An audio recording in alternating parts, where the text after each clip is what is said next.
Bismillahirrahmanirrahim. Assalamualaikum warahmatullahi wabarakatuh. Perkenalkan, nama saya Yusi Ardianti dengan NIM 22843084 dari PGSD. Di sini saya akan melanjutkan terkait review buku yang telah saya baca dari minggu pertama dan sekarang itu minggu keempat dengan judul bukunya yang masih sama, yaitu terkait pedagogik teoritis sistematis. Dan pada kali ini saya akan membahas terkait status keilmuan pedagogik, yang dimana akan mengusung terkait 3 materi. Yang pertama itu objek studi pedagogik, kemudian yang kedua metode studi pedagogik atau metode studi penelitian pedagogik, dan yang ketiga keterpaduan hasil studi pedagogik atau sistematis. Langsung saja pada materi yang pertama, yaitu mengenai objek studi pedagogik.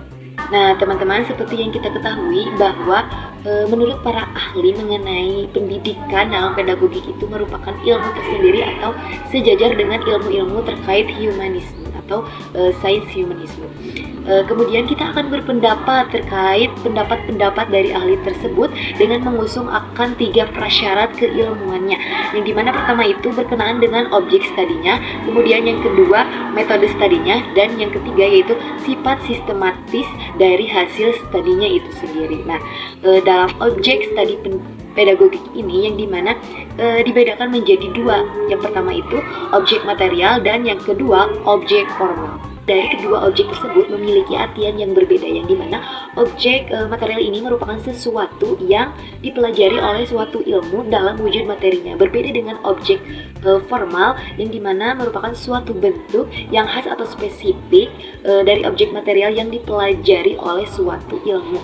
Kemudian dalam objek material pedagogik adalah manusia, yang sama halnya dengan objek material psikologi, sosiologi, ekonomi, dan sebagainya. Namun demikian, pedagogik juga memiliki objek formalnya tersendiri atau mempunyai objek formal yang spesifik dan juga berbeda daripada objek formal psikologi, ekonomi, dan sebagainya juga. Nah, dalam objek formal psikologi merupakan suatu proses mental atau tingkah laku dari setiap manusia itu tersendiri.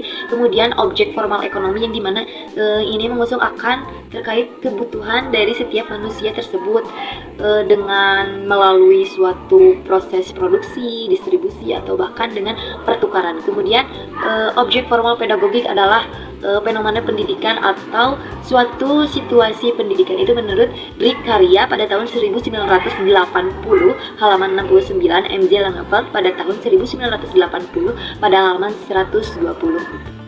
Oke, kemudian yang kedua yaitu mengenai terkait metode studi penelitian pedagogik, yang dimana dalam metode penelitian ilmiah ini dibedakan menjadi 2 jenis, yaitu penelitian kualitatif dan penelitian kuantitatif, yang dimana metode penelitian kualitatif antara lain seperti metode fenomenologi, kemudian hermeneutika, kemudian etnometologi, dan sedangkan yang tergolong dalam penelitian kuantitatif antara lain metode eksperimen, kemudian kuasi eksperimen, kemudian yang ketiga metode korelasi, dan sebagainya ya.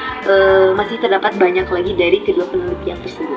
Nah, oke, baik teman-teman, kita lanjutkan kembali review bukunya dengan background yang berbeda.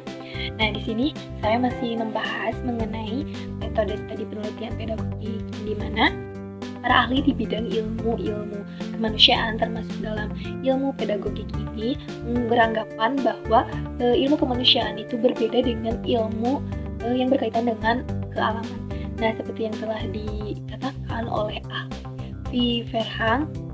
Verhang dan R. Haryono Imam pada tahun 1991 bahwa ilmu kemanusiaan ini memiliki ciri khas mengenai objek penelitiannya, dan hal tersebut itu dibedakan menjadi 2 perbedaan. Kedua perbedaan dari kekhasan tersebut, yang pertama itu mengenai objek penelitian ilmu kemanusiaan, yaitu manusia ya, bukanlah sebagai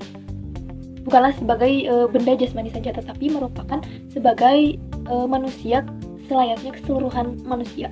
Kemudian yang kedua itu mengenai kekhasan objek penelitian yang berkaitan dengan konsep ruang dan juga waktu atau yang disebut dengan spatiotemporal.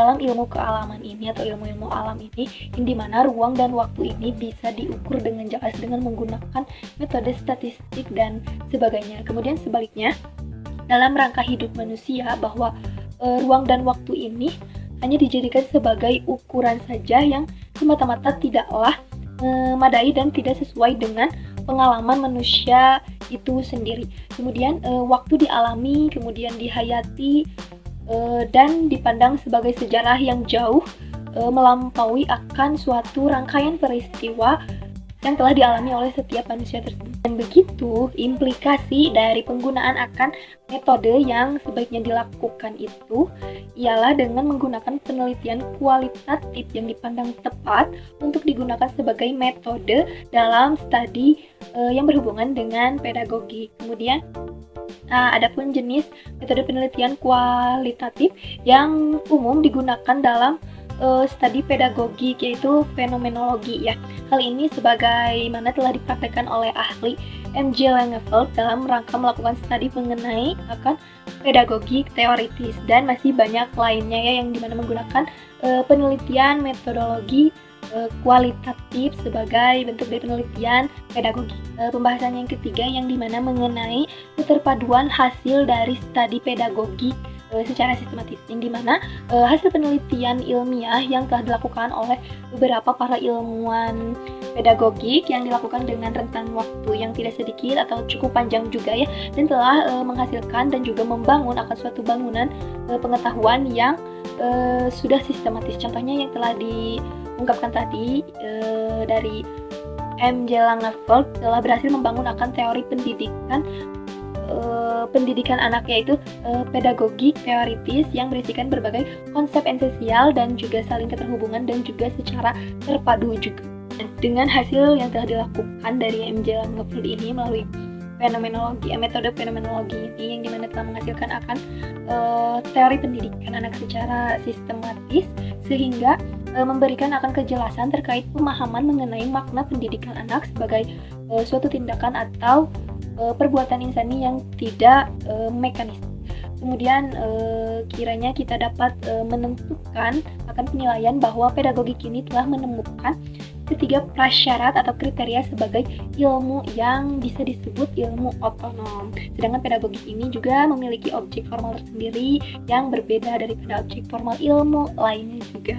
Dan dengan kejelasan dari penggunaan metode penelitian yang telah dilakukan dan juga penelitiannya telah tertentu, maka dapat dipandang dan dapat juga dipertanggungjawabkan, sehingga dapat menghasilkan akan suatu pengetahuan yang sudah tersusun secara sistematis. Nah, mungkin itu yang dapat saya sampaikan mengenai penjelasan dari bagian bab 2 ini mengenai status keilmuan pedagogik. Mohon maaf apabila masih terdapat kekeliruan atau kesalahan dalam penyampaian dari hasil review buku yang telah saya baca. Mohon maaf dan saya pamit. Wassalamualaikum warahmatullahi wabarakatuh.